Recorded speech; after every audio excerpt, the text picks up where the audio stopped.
Hello, I am 11 years old and I'll be reading the story Saying No from the book The Magic of Love. I think this story is especially important because this circumstance happens to a lot of people in life. Saying no. The exams were approaching fast.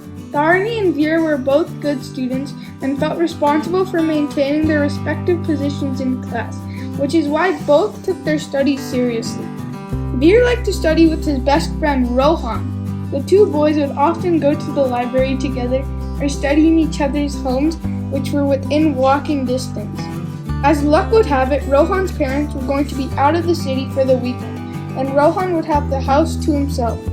Thinking that it was a perfect opportunity to study there, the boys headed to Rohan's house after school on Friday. But their expectations for peace and quiet were belied when they reached his house. As they opened the gate, they heard loud music blaring from inside. "Oh, Bhaiya must have come home from college," Rohan exclaimed excitedly and ran inside. Veer followed with some trepidation. Inside, the room was filled with cigarette smoke. Rohan's brother Jeet and three of his friends were lounging around. Each held a cigarette and a beer bottle in his hand. "Hey, look who's here, my baby brother!"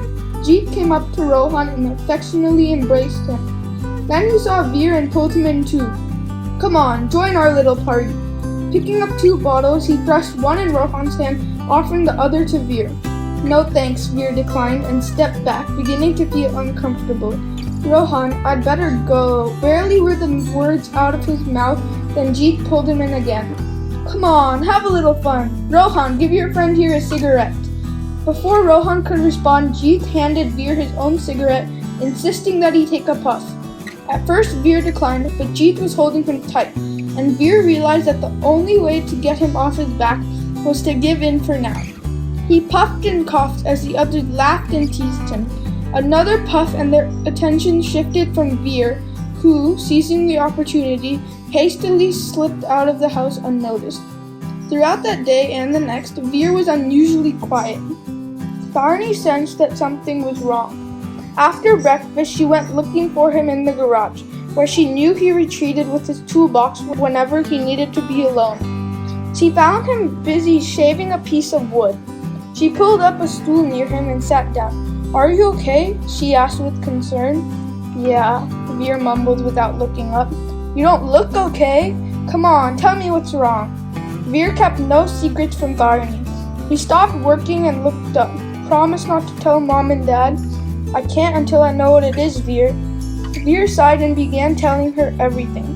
"It was hateful," he whispered at the end. Dharani put a comforting hand on his back. Both were quiet for a while. Then Dharani said, "I think you should tell Dad about this." Veer was scared. "What if he gets angry?" "He won't. Mom and Dad always support us no matter what. You know that, and this is important. I really think you should talk to him." "Will you come with me?" Veer pleaded. When Dharani looked doubtful, he begged, "Please." "Okay, let's go."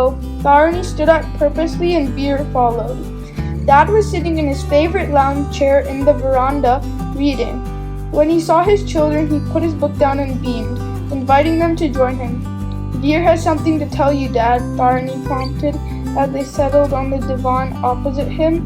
"Shoot," Dad said, fully attentive. Veer repeated his story, leaving nothing out.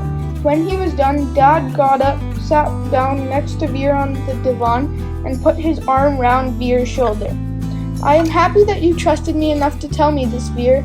It must have been very hard of you to do that, and I'm truly proud of you." "So, you're not angry?" Veer asked, relaxing visibly when Dad shook his head. "The important thing is that you did the right thing without succumbing to pressure. It is not easy to say no to friends as you did." "When I refused at first, they taunted me." Veer's voice was low. "That happened, which is why it takes courage to go against the popular will, especially when friends are involved." "What I am afraid of is that Rohan won't want to be friends with me anymore," Veer said, distressed. Dharani quickly and sharply interjected. "Well, a friend worth the name would understand and respect your wishes, and if he doesn't, then it's not worth being friends with him." "Taro is right," Dad nodded. "If he is the friend you say he is, then he'll understand your values and respect them." What if he doesn't and I lose a friend? Veer asked softly. Then you will have to decide what's more important to you. Taking the easy way out and going along with what others want even though it runs contrary to your own values, or standing up for what you believe is right, even if it means losing a friend. Veer was thoughtful as Dad continued. Remember, Veta, an action is not automatically right just because it is popular with the majority of your friends. But how do I know that my action is right and others is not? Veer persisted. Good question, Dad said. He was happy when Veer and Tharani asked questions and it did not accept everything at face value. The best test is to ask yourself this one question. Is my action harmful or helpful? If it does not harm you or anyone else, then you will know that you are on the right track. Smoking cigarettes and drinking alcohol are certainly harmful, Veer thought out loud. As are drugs, Tharani added. Veer turned and hugged Dad. Thanks, Dad. I feel so much better now. Anytime, Veer. Dad hugged him back. Remember, I'm always here for you and you can always share your problems with me. The next day, Veer invited Rohan to his house to study. When Rohan looked puzzled, Veer added, at least till your brother returns to college. Rohan didn't need any other explanation. He understood and immediately agreed. Sure, no problem. Veer was relieved. With an arm around each other's shoulders, the two friends happily walked out of the school grounds together.